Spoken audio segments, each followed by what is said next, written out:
नमस्कार दोस्तों, डॉक्टर आनंद क्लासेस के इस यूट्यूब चैनल पर आप सभी का एक बार फिर से स्वागत है।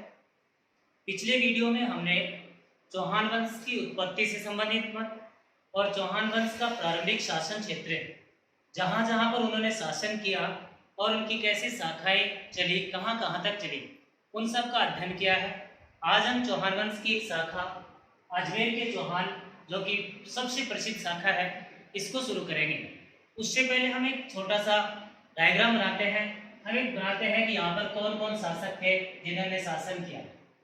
तो सबसे पहले दोस्तों, पहला जो शासक है उसका नाम है अजय राज। यहाँ एक प्रश्न बनेगा कि अजमेर का पहला शासक कौन है? अजय राज। क्योंकि अजय राज ने ही अजमेर नगर की स्थापना की, तो इससे पूर्व अजमेर नगर था ही नहीं। तो अजमेर का पहला शासक कौन हुआ? अजय राज।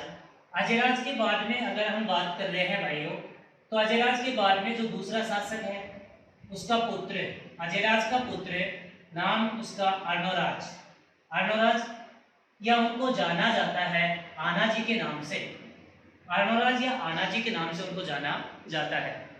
तो इन सब का हम विस्तृत अध्ययन करेंगे, लेकिन एक बार हम यहाँ पर इनकी चर्चा करें कि कौन कौन से शासक किस प्रकार से, कौन किसका पुत्र है।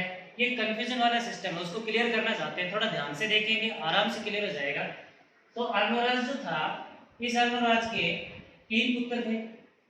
3 पुत्रों की बात करें हम, तो अर्णोराज का जो पहला पुत्र था, या हम कह सकते हैं बड़ा पुत्र, उसका नाम था जगदेव, बड़ा पुत्र। दूसरे पुत्र की बात करें, दूसरे पुत्र का नाम है विग्रहराज चतुर्थ। तीसरे की बात करें सोमेश्वर चौहान। इस प्रकार से अजमेर का जो पहला शासक है अजयराज, जो दूसरा शासक है वो है अर्णोराज। दूसरे शासक के बाद में शासन प्रक्रिया में परेशानी है। 3 पुत्रों में आपस में उत्तराधिकारी संघर्ष था।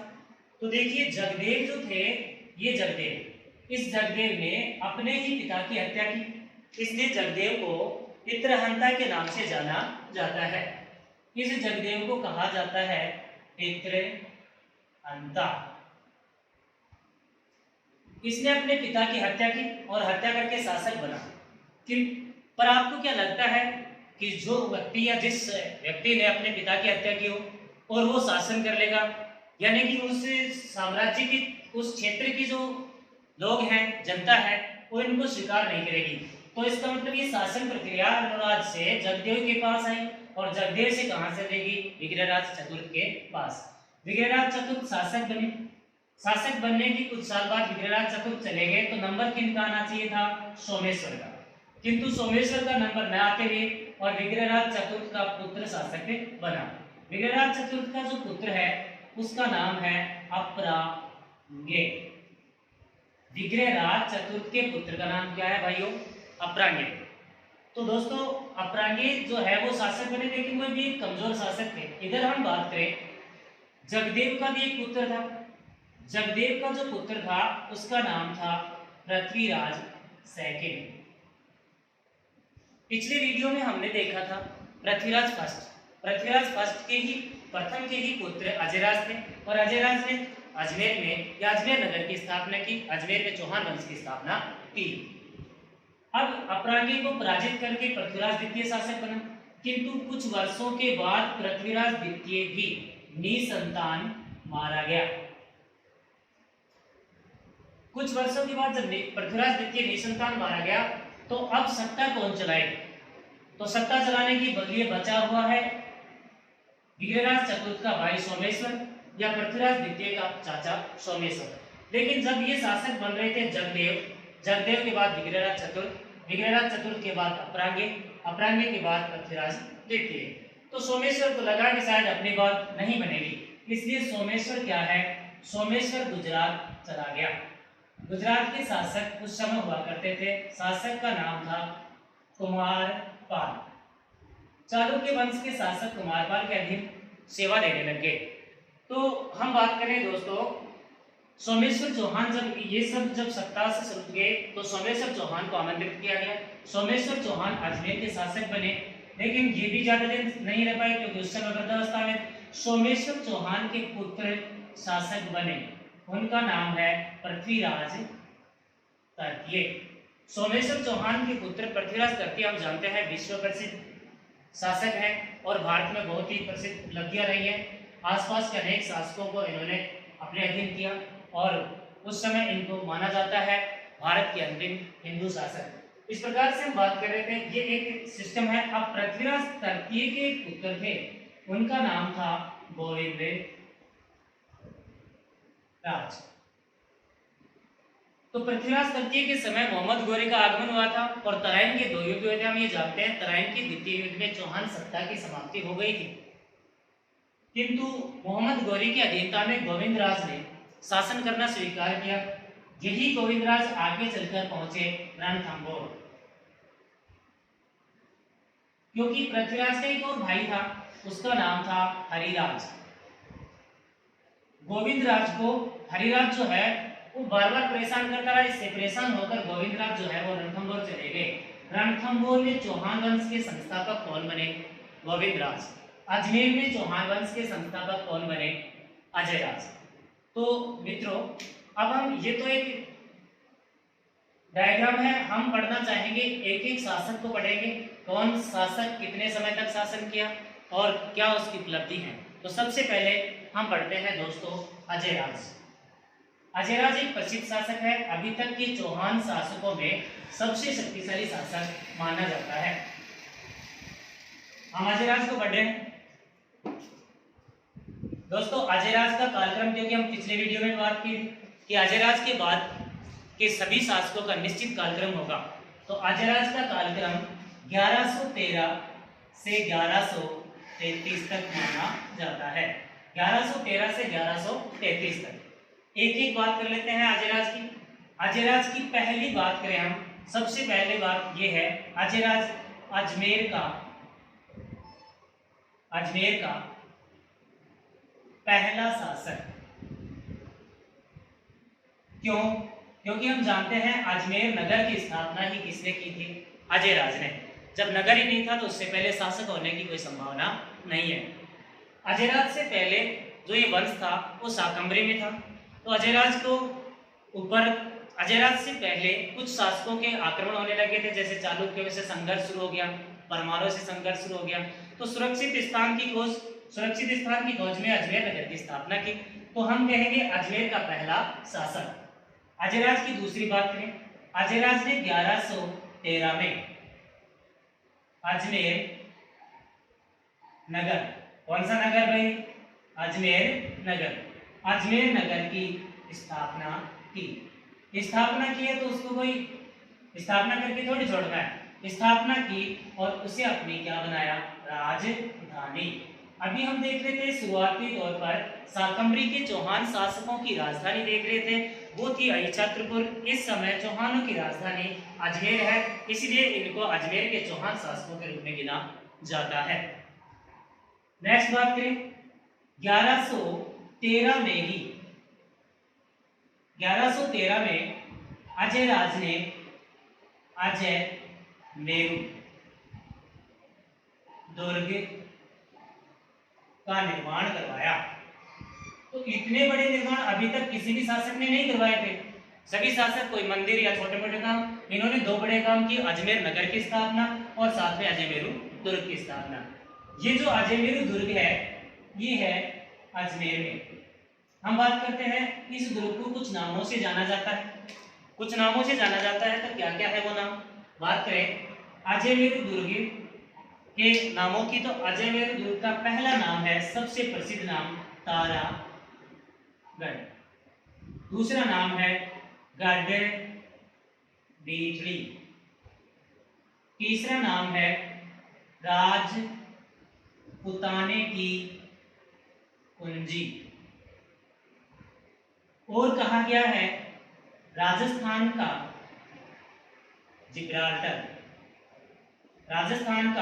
जिब्राल्टर। ऐसे अजयमेरु दुर्ग को कुछ नामों से जाना जाता है। बात करें हम और कहा जाता है अरावली का। कहाँ का? अरावली। अरावली का अरमान। सबसे पहले थोड़ा थोड़ा नामों की चर्चा करें कि ये जो नाम है कैसे पढ़े कैसे नहीं। सबसे पहले हम बात करें तारागढ़ दुर्ग की। तारागढ़ बूंदी में भी, हाँ बिल्कुल सही है, और तारागढ़ अजमेर में भी। देखिए, मेवाड़ के एक शासक हुआ करते थे या महाराणा संग्राम सिंह के छोटे भाई पृथ्वीराज सिसोदिया, जिनको कहा जाता है उड़ना राजकुमार कहा जाता है। उन्हीं पृथ्वीराज सिसोदिया यानी कि मेवाड़ रियासत के शासक थे पृथ्वीराज सिसोदिया। पृथ्वीराज सिसोदिया की पत्नी का नाम था ताराबाई। ताराबाई ने इस गढ़ में कुछ अपने अनुसार परिवर्तन किए, इसी वजह से इस गढ़ को तारागढ़ कहा जाता है। बात करें गढ़वेटली। गढ़वेटली तो इस पहाड़ी का ही नाम है, वेटली।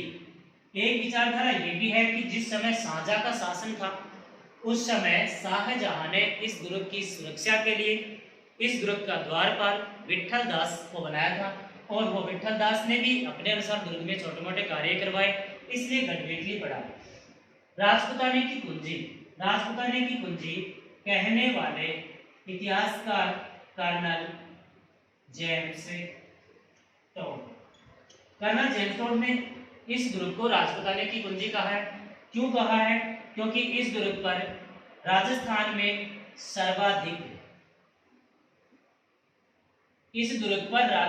सर्वाधिक क्या हुआ है भाई? आक्रमण।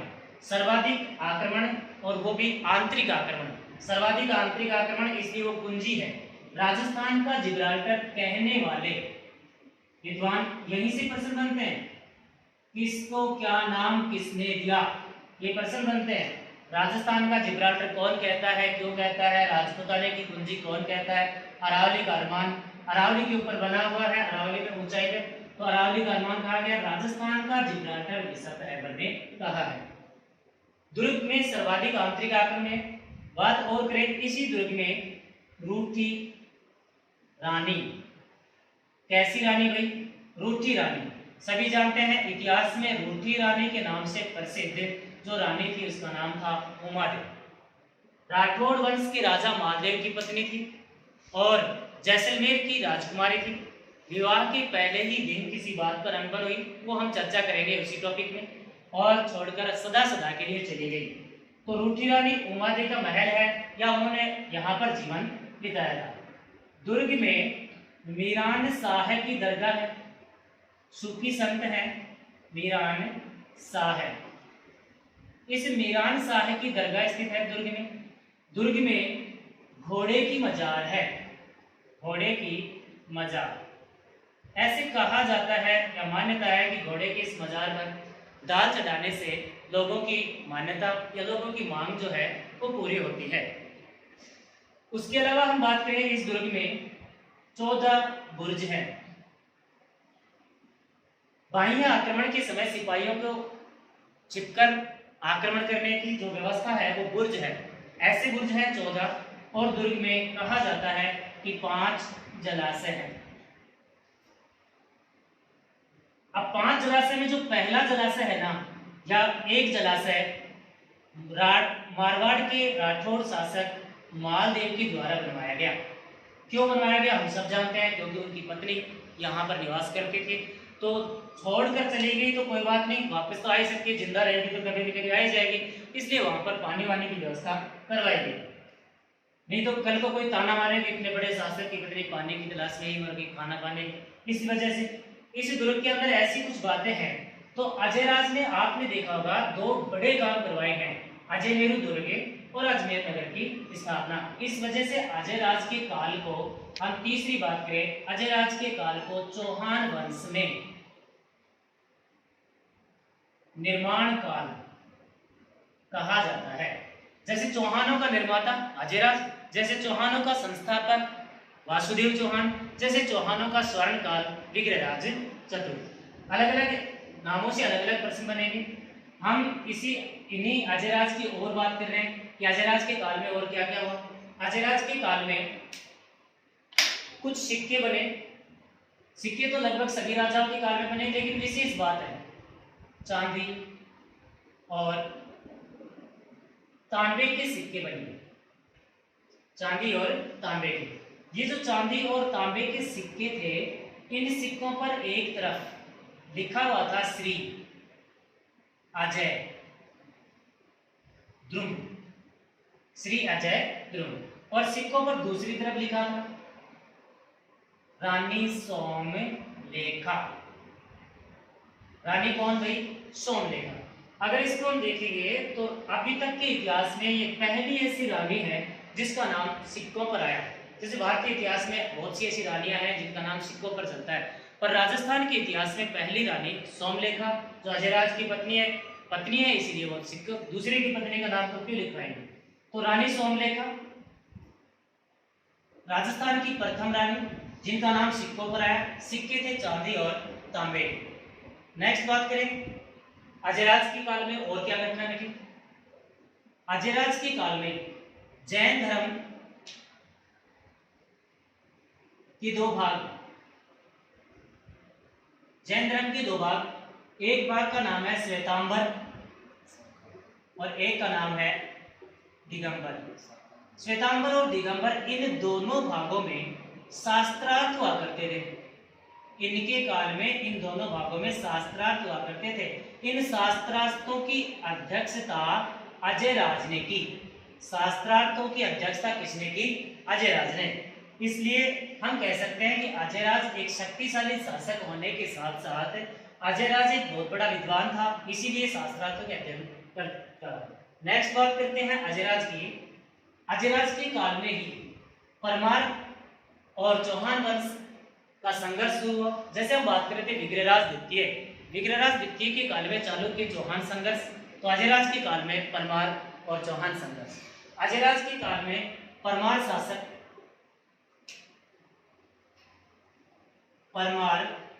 शासक का नाम है नरवर्मन। हम ये देखेंगे कि अजयराज के काल में चौहानों का स्थायित्व आया। अभी तक चौहान, कोई भी बड़ा चौहान शासक स्थायी रूप से नहीं रुक पाया, इन्होंने एक बड़ा स्थायित्व दिया है। परमार शासक नरवर्मन को अजयराज ने पराजित किया। ये चौहानों की एक बहुत बड़ी उपलब्धि थी, क्योंकि उस समय परमार शासक जो अपने आप को मानते थे, परमार का मतलब है दूसरों को मानने वाले, किंतु उनके सामने अजयराज खड़े थे और अजयराज से पराजित करके नरवर्मन की सेनापति सुलहाना, नरवर्मन के सेनापति का नाम क्या है भाई? सुलहाना को बंधक बना लिया। इससे राजस्थान व भारत में चौहानों की छवि जो है वो एकदम से उठाव पर आई या फैलाव पर, या उनका एकदम से इतिहास में चमक होना शुरू हुआ। अजयराज की अंतिम बात करें। अजयराज अंतिम रूप से 1133 में अजयराज ने अपना साम्राज्य अपने पुत्र का नाम क्या है बताया था भी, अर्णोराज को सौंपा और स्वयं जो है पुष्कर चले गए। स्वयं कहाँ चले गए? पुष्कर, और पुष्कर में रहने लगे। तो नेक्स्ट शासक कौन आएगा? अर्णोराज। तो अर्णोराज की भी हम अभी बात कर लेते हैं। एक बार आप स्क्रीनशॉट ले लें।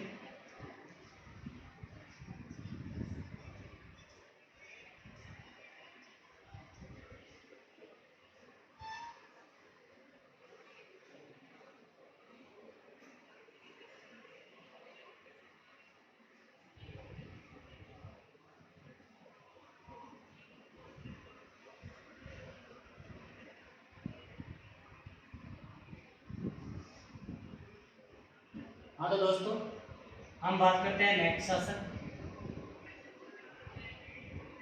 अर्णोराज ऑब्लिक, इनको प्यार से बोला जाता था आना जी।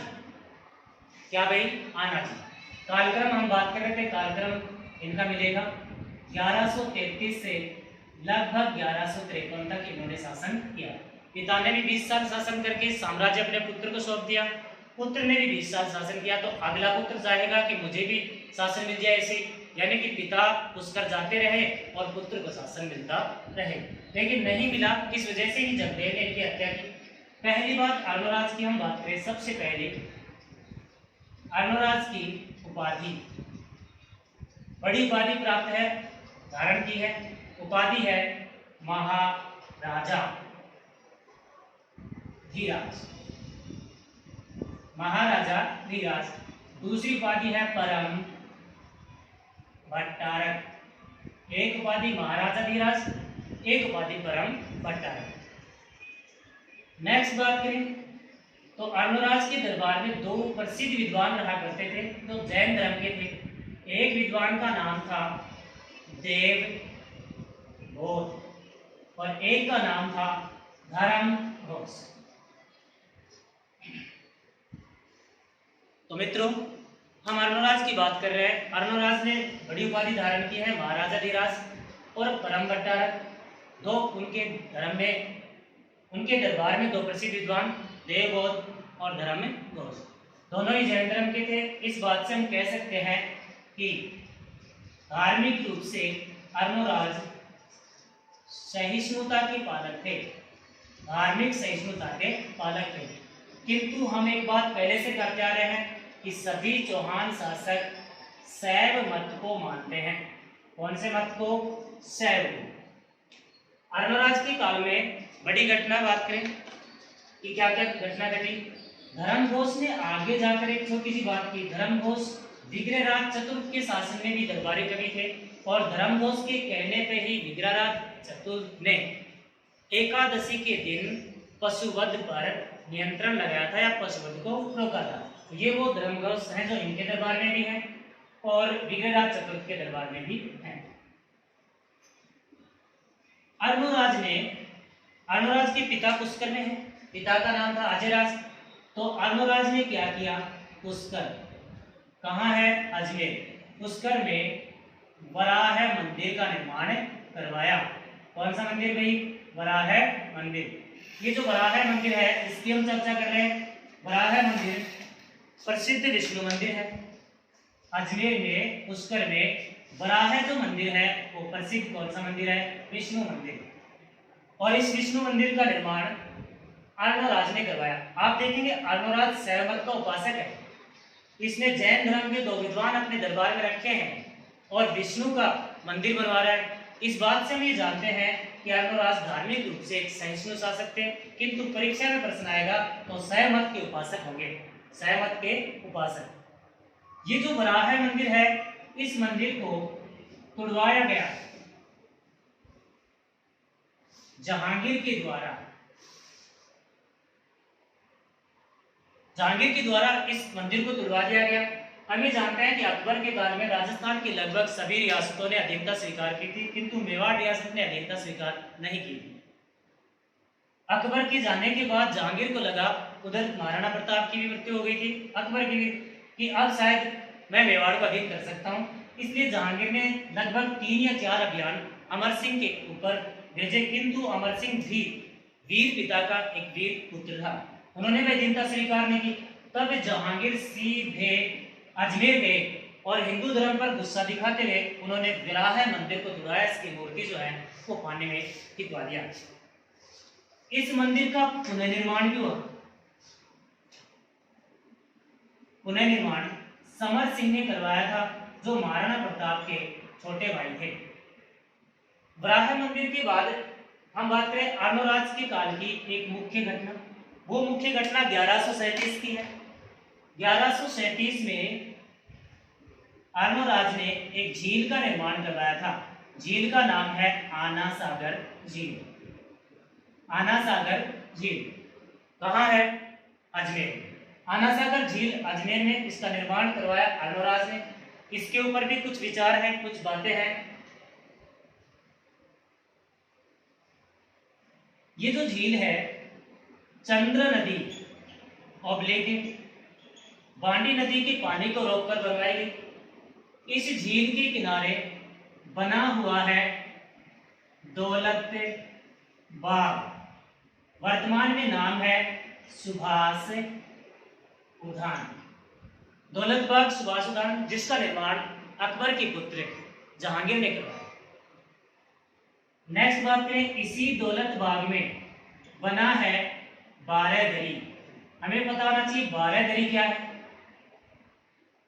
ये संगमरमर की पट्टियां है, इस बाग में संगमरमर की पट्टियां हैं और इस बारहदरी का निर्माण शाहजहां ने करवाया था। किसने करवाया भाई? शाहजहां ने। इसी झील के किनारे, ये जो आना सागर झील है, इसी झील के किनारे हम जानते हैं कि गुलाब से इत्र बनाने की कला, गुलाब से इत्र बनाने की कला विकसित हुई, और उस कला को विकसित करने वाली अस्मत बेगम, जहांगीर की सासू माँ, या हम कह सकते हैं नूरजहां की माँ, जिन्होंने गुलाब से इत्र बनाया। इसी झील के किनारे एक और बना है रूठी रानी का महल। प्यारे विद्यार्थियों, अभी हम बात कर रहे थे रूठी रानी का महल या रूठी रानी का निवास। पीछे हम बात कर रहे थे अजय मेरू दुर्ग में। वो रूठी रानी अलग है, ये रूठी रानी अलग है। इसके बारे में कहा जाता है कि जिस समय जहांगीर ने अपने शासन प्रक्रिया में हस्तक्षेप को कम करना चाहा, हस्तक्षेप अस्मत बेगम कर रही थी, वो अपने पति को भी बुला ले, अपने बेटे को भी, सबको बुला लिया, तो जहांगीर के शासन में पूर्णतः हस्तक्षेप इनका चल रहा था। तो उन्होंने क्या किया, अपने सासू को अपने साम्राज्य से निकालकर और इस आना सागर झील के किनारे शरण दी। इससे नूरजहां परेशान हुई, और परेशान नूरजहां पीछे पीछे अपनी माँ के पीछे पीछे या वो आना सागर झील के पास आ गई। इसलिए उसको भी माना जाता है कि वो रूठ कर आई। इसलिए कहते हैं इतिहासकार रूठी रानी, उनसी रूठी रानी का महल इस झील के किनारे बना हुआ है। बात करते हैं कि अर्नोराज ने आना सागर झील का निर्माण क्यों करवाया। इसकी विचारधारा है 1137 में कहा जाता है कि अजमेर पर तुर्कों का आक्रमण हुआ। अजमेर पर जब तुर्कों का आक्रमण हुआ तो अर्नोराज के काल में तुर्कों का संहार किया गया, किंतु तुर्कों के लहू से ये जो धरती है, पवित्र धरती, इस पवित्र धरती का तुर्कों के लहू से अपवित्र हो गई। इस अपवित्र हुई धरती को पवित्र करने के लिए, इसको साफ करने के लिए और आना सागर झील का निर्माण करवाया गया। कौन सी झील का भाई? आना सागर। तो हम बात करें, देखो अर्नोराज के काल में दो चीज बने, दोनों प्रसिद्ध। पुष्कर में क्या बना? वराह मंदिर। किसका है? विष्णु का। तोड़वाया किसने? जहांगीर ने। पुनर्निर्माण किसने करवाया? समर सिंह ने। 1137 में क्या बनी? आना सागर झील। क्यों बनी? तुर्कों के संहार के कारण अपवित्र हुई पृथ्वी को पवित्र करना था, इसलिए झील का ही निर्माण करवा दिया गया। अर्नोराज के काल में चालुक्यों से फिर संघर्ष हुआ। जिस समय हमने फर्स्ट वीडियो पढ़ा था या फर्स्ट क्लास पढ़ा था, उसी क्लास में बात हुई थी कि चालुक्य चौहान संघर्ष विग्रहराज द्वितीय के काल में शुरू हो गया और वो चलता ही रह रहा है। वो चलता रहता है हर शासक के काल में। तो अर्नोराज के समय भी चला। अर्नोराज के समय में जब चालुक्य संघर्ष चला, इस समय चालुक्य राजा जय सिंह सिद्धराज थे। इस जय सिंह सिद्धराज को अर्नोराज ने पराजित किया, और जय सिंह सिद्धराज की बहन का नाम था कांचन देवी। इस कांचन देवी से विवाह किया। अर्नोराज की पहले भी पत्नी थी, उसका नाम था देवाले देवी। इस प्रकार से इन दो पत्नियों के 3 संतान हुए, जिसका हम डायग्राम पहले ही बना के देख चुके थे। जैसे पहले जगदेव, जिन्होंने अपने पिता की अर्नोराज की हत्या की, दूसरे विग्रहराज चतुर्थ, और तीसरे सोमेश्वर, जो पृथ्वीराज तृतीय, जो एक शक्तिशाली शासक थे, उनके पिता। इस प्रकार से अर्नोराज के 3 पुत्र, अभी भी हम बात करेंगे।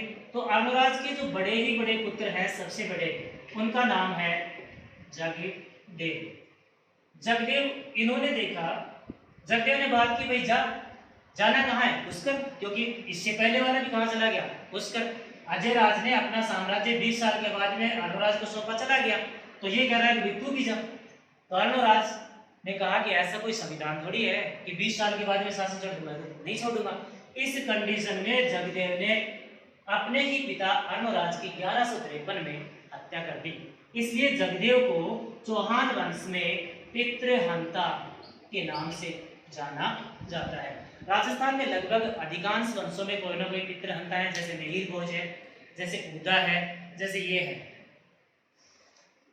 अर्नोराज के समय में चालुक्य संघर्ष, अर्नोराज के समय में पुष्कर में वराह मंदिर, अर्नोराज के समय में आना सागर झील, ये 3-4 प्रसिद्ध बातें हैं। अर्नोराज के बाद जगदेव ने हत्या की होगी या जगदेव ने शासन प्रक्रिया जब हाथ में लिया, तो क्या ऐसा जनता चाहेगी कि जो अपने पिता को मार सकता है वो शासन करेगा? नहीं। तो जगदेव से शासन तुरंत ही अर्णोराज के दूसरे पुत्र विग्रहराज चतुर के पास चला गया, जो हमने शुरू में डायग्राम में देखा था। तो दोस्तों आज की इस क्लास में इतना ही होगा। Next video next class. धन्यवाद।